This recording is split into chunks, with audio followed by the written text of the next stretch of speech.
I'm playing games now. I'm a gamer. I'm a gamer. And I'm playing Touchstarved, which is a visual novel. Not novel. I don't even know what's called. Visual thing. It's a game where it's a lot of text. And yeah. If I sound really tired, it's because I am, because I accidentally deleted the first recording. So, I'm not too happy. I'm not doing too well, guys. I did it twice, so I have to be careful now. Anyway, yeah. Oh yeah, so, yeah. Anyway, we're playing Touchstarved, and it's basically about us, the player. It's basically about us. We have a curse. We're cursed, right? We can't touch people, although they lose their marbles. They go a little cuckoo. Let's. Oh yeah, it's also a demo. Content warning for anybody who is, who has, yeah. Oh my gosh. Content warning. Touchstarved is intended for an older audience. It contains mature content that includes, but is not limited to, horror, graphic violence, strong language, alcohol and drug references, injury and dismemberment. Player discretion is advised. See, guys. So if you don't like any of that, don't watch this video. Don't watch this video.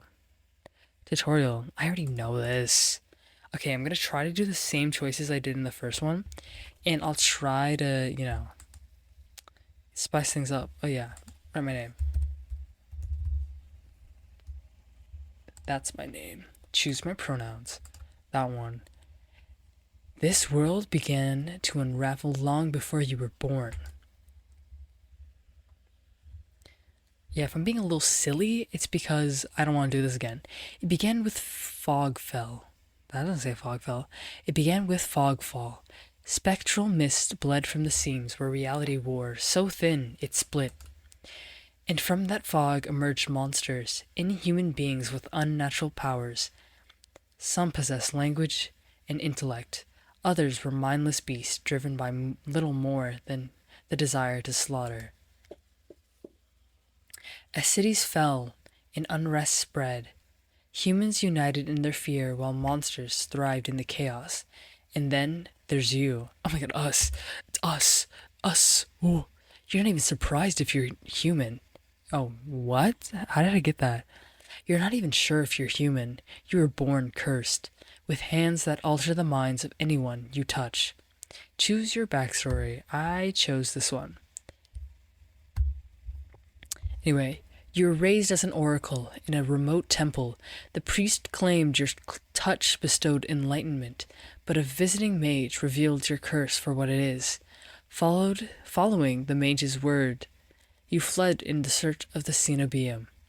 You regularly experience unnatural premonitions that rattle your body and soul. An innate sixth sense gives you a heightened awareness of hidden supernatural presences around you. I got it. That was the unnamed, a fallen oracle. The hound, a forsaken thief. You were raised by society's outcast, criminals who accepted you when nobody else would. Your partner in crime, a friend since childhood, helped you steal enough money for a cure, then betrayed you. They left you only with enough coin to travel to the cenobium, your last hope. You have sharply honed social intuition. You can survive and even thrive in the violent underbelly of any city, using your experience with the underworld to get ahead. The alchemist, an abandoned mage, an exiled cenobium mage, took you in as a child, raising you as her apprentice.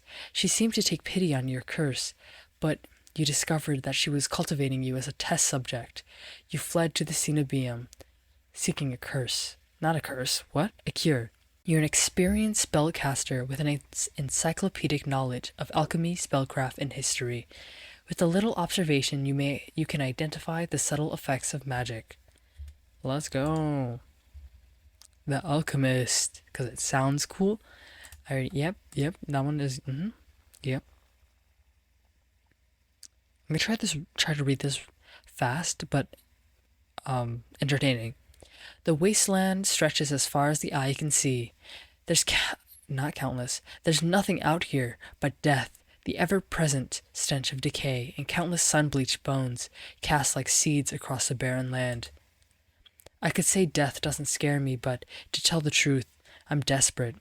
It's been 2 weeks since I joined the caravan, a caravan bound across the wastes. Finding a group that would accept me was a trial in itself. As rations grew sparse and my canteen ran dry, I began to despair. But then I saw it. Iridia, the city of knowledge, one of the last bastions of humanity left in the world, and home to the famous academy called Cenobium. The Cenobium. Wow, what a title. All the world's knowledge gathered in one place. If there's anywhere I'll find a cure for my curse, it's there. My bad. All that stands between me and a cure is the final stretch of salt-soaked wastes. Or so, I think, until I see the first tendrils of fog snaking beneath the wagon. The wagon. Okay. Is this fogfall? Wait, I read that so nonchalantly. My stomach sinks at the very whisper of it. A silent storm more devastating than fire. Dangerous in cities, but a death sentence beyond them. I'm so tired, guys. I'm so tired. A thick blanket of fog engulfs us, smothering out the lantern's light. The wagon lurches to a stop. An eerie silence, heavy as the mist, falls over us. The only warning we get is a strangled scream. Oh, that's not good. Stay back! No! The cry dissolves into wet gurgling. Wait, hold on, I can recreate that. Where's my water bottle?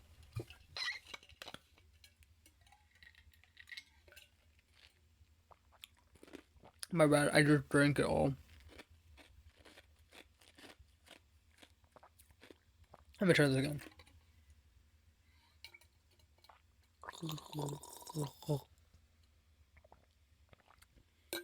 How was that? Oh my god, I won't close. Anyway. Then the wagon violently pitches to the side. I hit the ground hard. The air punched from my lungs. When I opened my eyes, adrenaline lends sudden, awful clarity to the carnage around me. A trader I once shared bread with lies face down in the mud, their back reduced to long strings of torn muscle, gleaming gristle, and exposed bone. Yikes. Bodies litter the wasteland. I try to rise, but my ankle explodes with pain so blinding, white blooms across my vision. Only when my eyes adjust do I see the dark shape in front of me. A soulless stoops over the twisting form of a carabiner. I freeze, but it swivels its head. A dozen bulging eyes twitch in my direction and blink as one. The soulless lets out an ear-splitting shriek and runs at me. But right before it reaches me, the beast barrels past, vanishing into the mist. Distantly, a horse screams in the dark. I need to move now. Okay. This is what I did last time. I take off, running deeper into the haze. The fog is so thick I fear I'm headed in the wrong direction until I see a dim pinprick of light emanating from the shadow of a spire. It's faint, but it's enough. I came too far to die here. Rapid footsteps echo all around me. I turn in circles, frantically searching the opaque mist for the source. But the fogfall twists and stretches sound. Suddenly, the caravan's driver bursts forth from the fog. Our eyes meet too late. He slams into me, knocking me to the ground, and slips in a patch of mud. The soulless falls on him as soon as he slows. Ooh. It catches the driver by his throat, and rakes his stomach with razor-sharp claws. He comes apart like wet paper, spilling intestines and viscera in a steaming tide. Finding the urge to heave, I claw frantically through the slippery muck for a handhold. Shit! My hand catches on the jagged edge of a rib jutting from the water. Bandages unfurl around the gouge torn deep into my palm. The pain's quickly forgotten when a hand closes around my wrist. Oh, fuck. Can you stand? One of the travelers from the caravan leans over me. We need to run. They reach for my hand and I realize too late that my bandages have come undone. No, don't touch me. The sensation of their thumb brushing the back of my hand sends a shiver down my spine. All it takes is one touch, and in the space of a breath, my curse takes hold. Their lips peel back into a deranged smile. Ha ha, hee ha. I'm not gonna do that. It's too late for this. It's too late for this. No, I've seen this face countless times before. This is my curse, madness of my own making. Their grip on my hand tightens until pain radiates from my knuckles. Let me go. Suddenly, clammy hands crush my throat, choking off my breath. Die. Spit bubbles at the corner of their mouth inflects my face. The edges of my vision darken as my lungs scream for air. Fight them off? I'm not gonna fucking scream. My nails gouge deep into the traveler's wrist, but no matter how much blood I draw, they don't flinch. The more I struggle, the tighter their grip grows. My pulse hammers in my ears, slowing with each thudding beat. This can't be happening. I'm going to die. And not because of the fogfall or the solace, but because of my own curse. Tears sting my eyes. No, not here. Not like this. The hands drop from my neck, leaving me wheezing for air. Lungs burn with each ragged cough. My vision clears, and the traveler's face takes shape, hovering inches from mine, lips still split in that macabre smile, even as blood seeps between their teeth.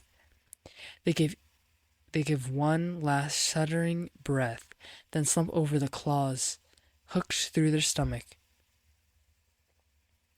The soulless shoves the body aside, and glowing eyes studding its leathery skin, thin as though grinning. Ew, what was that crunching? There's a flash of claws, red spills across my vision. I thought there'd be pain, but as I sink into the murky water, all I can feel is the grit of filth filling my mouth in the icy embrace of the shallow water. Distantly, I notice an arm resting among an outcrop of reeds, mine neatly severed at the elbow. It should have taken both arms. Without them, maybe I could have survived. Maybe I could have had a home. Instead, I'll die cold, alone, and face down in a desolate wasteland. A fitting end for a monstrosity like me.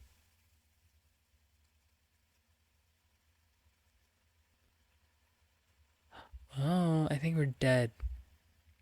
If this is death, it's not as bad as I feared. The cold is gone, as the choking stench of bog water. I could drift forever, cocooned in oblivion, until all thought and sensation vanished. No curse, nobody howling at me in madness and terror, nothing at all. The thought has a terrible appeal to it. But the next moment, I take a reflective breath. Air pours into my lungs, then out again in a ragged gasp. Feeling comes flooding back. Warm cloth on my bare skin, a firm surface underneath me, a strange tang of sulfur in the air. Do not be afraid. Ooh.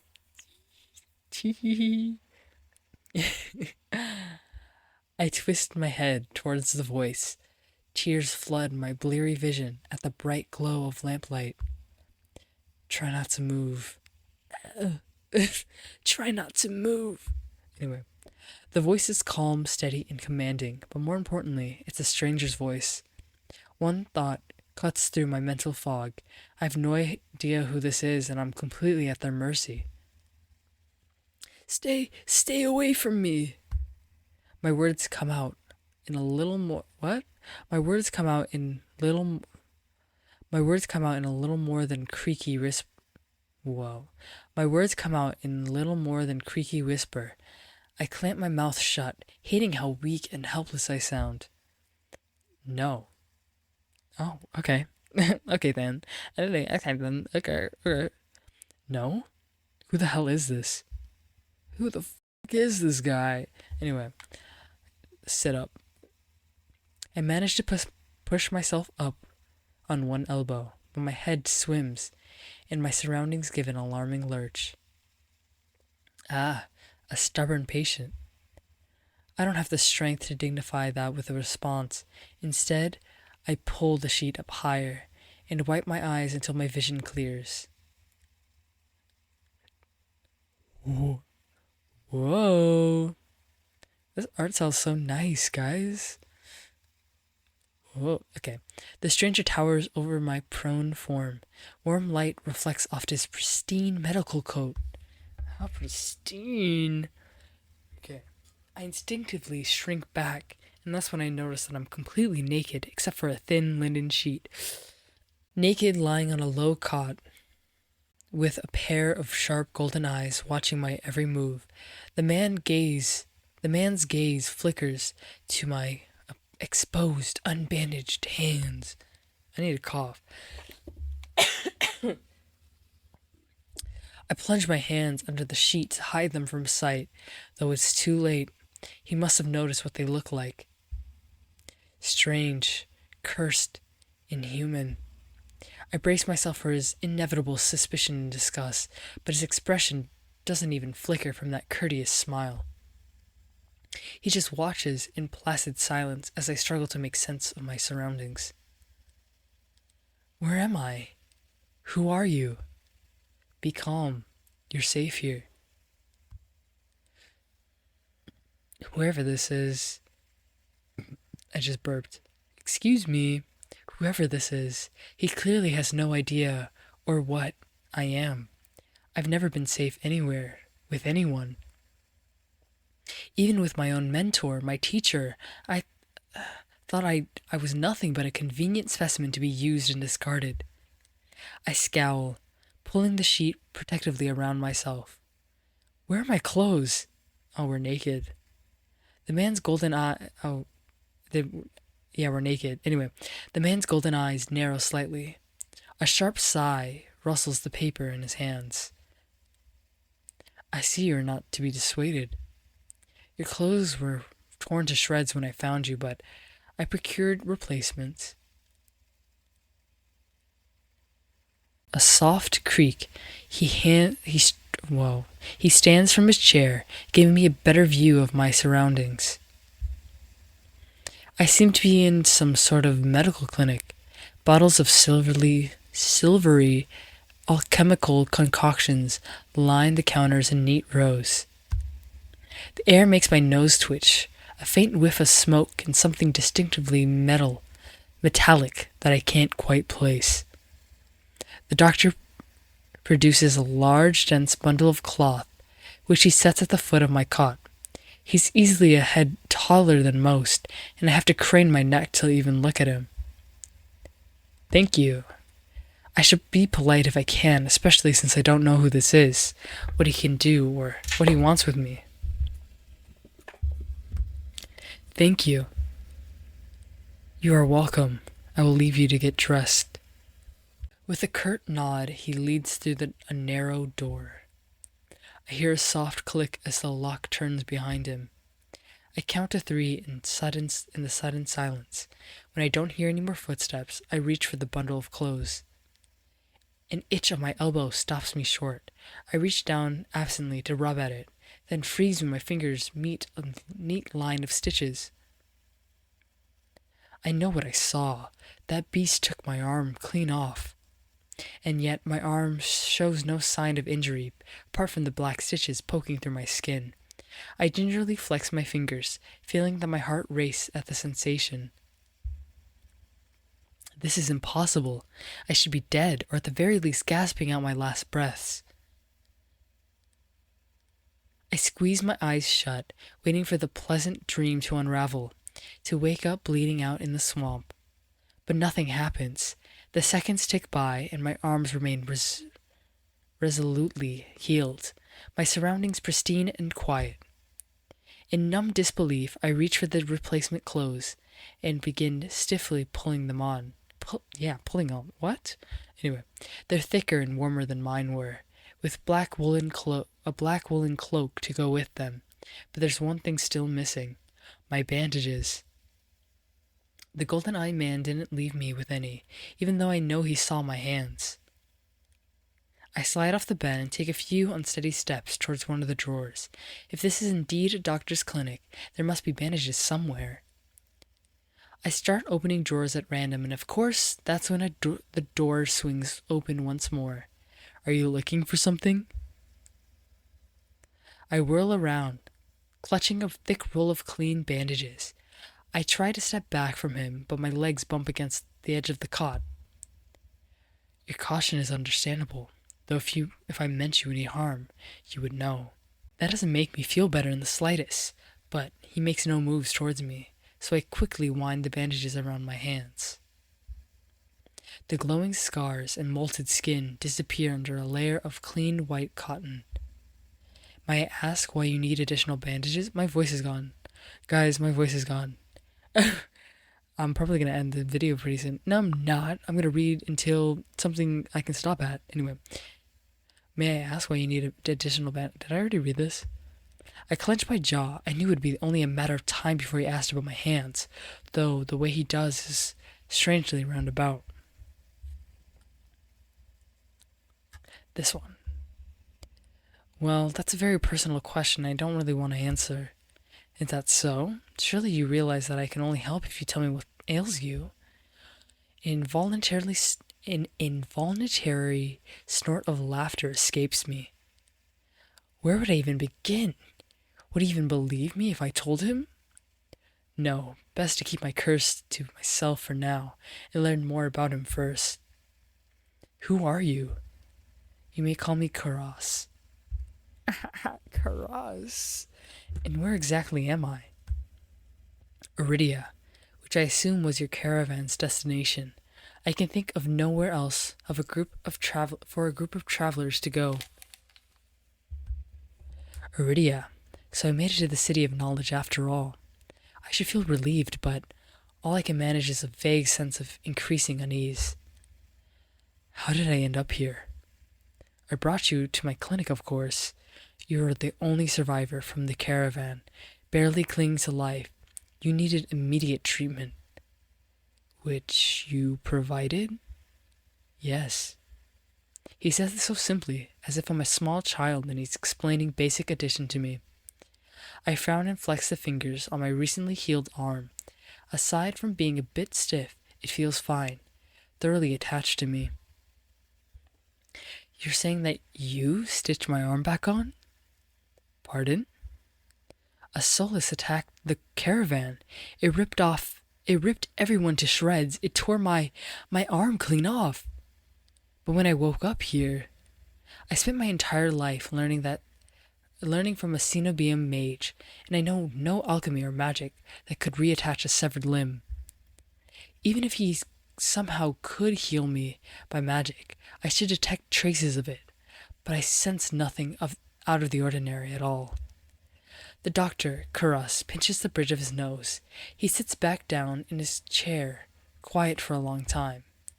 I do not know where you come from, but Iridia is the city of knowledge, and deadly secrets alike. Information is power, and it is the most unwise to give it or receive it freely. Since you have refused to divulge your secrets, I will not divulge mine. I do not even know your name. I was just... You are new to Iridia, so I will overlook this specific breach of etiquette. However, you should not expect others to extend to the same courtesy. Do you understand? He looks pointedly at my fresh bandaged hands. Loath though I am to admit it, he has a point. I'm also a complete stranger to him. And if he's telling the truth, he saved my life. I take a deep, steadying breath. This time, when I speak, I sound a bit more like myself. Tokyo. My name is Tokyo. It is a pleasure to meet you, Tokyo. There's a little more warmth in his smile, his polite demeanor back in an instant. Thank you for saving me. Thank you for saving my life. I chance to smile in return, even if he won't explain how he did the impossible. There's no doubt in my mind that I'd be dead if not for Kuras. Think nothing of it. I'm not sure if he's just being excessively courteous, but his words only raise more urgent questions. But I have to ask, why did you save me? You don't know me. The question seems to startle Kuras. I could hardly leave you to die in the wastes. Assisting those in need is the very essence of a doctor's duty. And duty. I've never met a doctor who also handed out free clothes. My fingers find the edge of the cloak. There's a subtle but delicately embroidered pattern on the hem. I try not to think about what kind of price Kuras might ask for such well-made clothes. No, I suppose not. Forgive my presumption. I rarely come across such a fascinating patient. I rarely come across so fascinating a patient. I blink. What did he say? What did he say? I simply meant that few would cling to life so resolutely, or brave such a perilous journey to Iridia. I could not help being curious about you, Tokyo. His voice dips into a soft murmur, and he abruptly looks away from me. You're pretty curious yourself. Am I? Well, I haven't forgotten about my arm. I wiggle my intact fingers at him. Clearly not. But you haven't asked me for any payment either. I require none from you. Travelers do not have an abundance of coin, and it would be unethical to leave you desolate in such a strange place. I fall silent, unsure what to say to that. Nobody would help a hoarder like me for free. There has to be some kind of catch or trick, right? A loud knock at the front door stops our conversation cold and spares me from having to say anything else. Duty calls. Unfortunately, you are not my only patient today. The knocking grows insistent. Whoa. And Kuras lets out a tired sigh. Please wait your turn. Though he says it quietly, the clamour, I don't know how to say that word, on the other side of the door abruptly stops. Do you need anything else before you leave? I'm going to read that again. Do you need anything else before you leave, Tokyo? Oh. Between the soulless attack and my miraculous survival, I've almost forgotten why I came to Iridia in the first place. I need direction to the Cenobium. Oh, he's pissed. The Cenobium. The look on his face is downright chilling. He pauses, choosing his words with cold deliberation when he speaks again. Whatever you seek, it is very unlikely you will find it there. The Cenobium's gates open for precious few visitors. Even if they did, you would not like what you found inside. My heart sinks. Is he saying that I came all this way for nothing? Risked life and limb for nothing? No, that can't be. I've only just arrived, and Iridia is the largest city still standing. There has to be a cure for me here. If not the Cenobium, where would you suggest?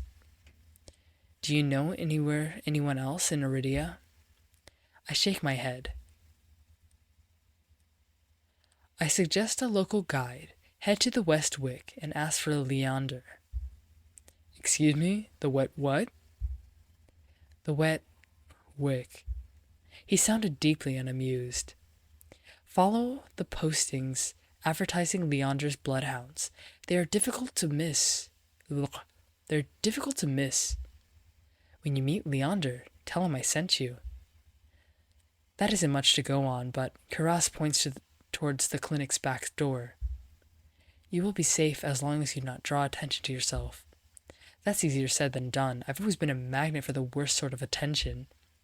"If you require my assistance, you may return whenever you wish."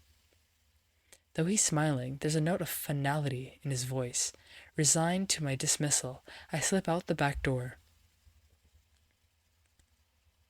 I find myself standing in a narrow and rather gloomy alley. I pull the new cloak up over my nose, stepping over the contents of chamber pots that have been emptied into the street. Ew. Anyway, that's all the time I got for today. This is part 1 of, what's this game called? Touchstarved. Part 1 of Touchstarved. Hope whoever's watching this likes this game so far. The art is really nice, and I can't wait to meet the other people that I saw. All the pretty people. Yeah. See you guys.